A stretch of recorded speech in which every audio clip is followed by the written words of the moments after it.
ایک شخص نے بہتر گھر خریدنے کے لیے اپنے پہلے والا گھر بیچنا چاہا۔ اس مقصد کے لیے وہ اپنے ایک ایسے دوست کے پاس گیا جو جائیداد کی خرید و فروخت میں اچھی شہرت رکھتا تھا۔ شخص نے اپنے دوست کو مدعا سنانے کے بعد کہا کہ وہ اس کے لیے گھر برائے فروخت کا ایک اشتہار لکھ دے۔ اس کا دوست اس گھر کو اچھی طرح سے جانتا تھا۔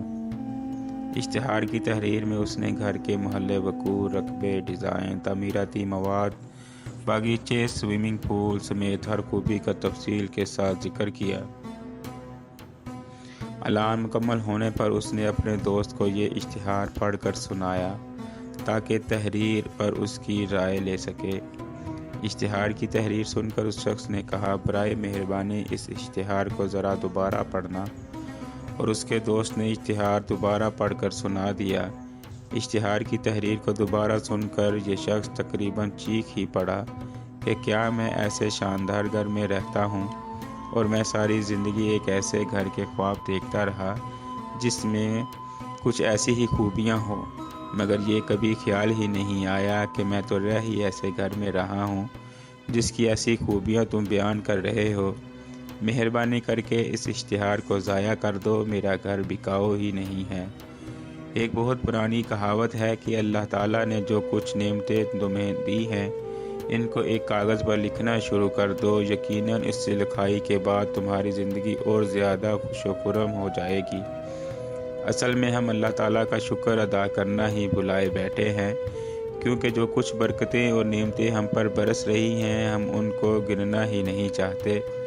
ہم تو صرف اپنی گنی چنی چند پریشانیاں یا کمی اور کوتاہیاں دیکھتے ہیں اور برکتوں اور نعمتوں کو بھول جاتے ہیں۔ کسی نے کہا، ہم شکوہ کرتے ہیں کہ اللہ نے پھولوں کے نیچے کانٹے لگا دیے۔ ہونا تو یوں چاہیے تھا کہ ہم اللہ کا شکر ادا کرتے ہیں کہ اس نے کانٹوں کے اوپر بھی پھول اگا دیے۔ ایک اور نے کہا کہ میں اپنے ننگے پیروں کو دیکھ کر کڑتا رہا، پھر ایک ایسے شخص کو دیکھا جس کے پاؤں ہی نہیں تھے، تو میں شکر کے ساتھ اللہ کے سامنے سجدے میں گر گیا۔ اب آپ سے سوال ہے، کتنے ایسے لوگ ہیں جو اب جیسا گھر، گاڑی، ٹیلی فون، تعلیمی سند، نوکری وغیرہ وغیرہ وغیرہ کی خواہش کرتے ہیں؟ کتنے ایسے لوگ ہیں جب آپ اپنی گاڑی پر سوار جا رہے ہوتے ہیں تو وہ سڑک پر ننگے پاؤں یا پیدل جا رہے ہوتے ہیں؟ کتنے ایسے لوگ ہیں جن کے سر پر چھت نہیں ہوتی جب آپ اپنے گھر میں محفوظ آرام سے سو رہے ہوتے ہیں؟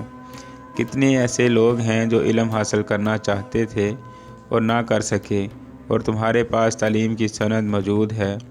کتنے بے روزگار شخص ہیں جو فاقہ کشی کرتے ہیں اور آپ کے پاس ملازمت اور منصب موجود ہے، اور وغیرہ وغیرہ۔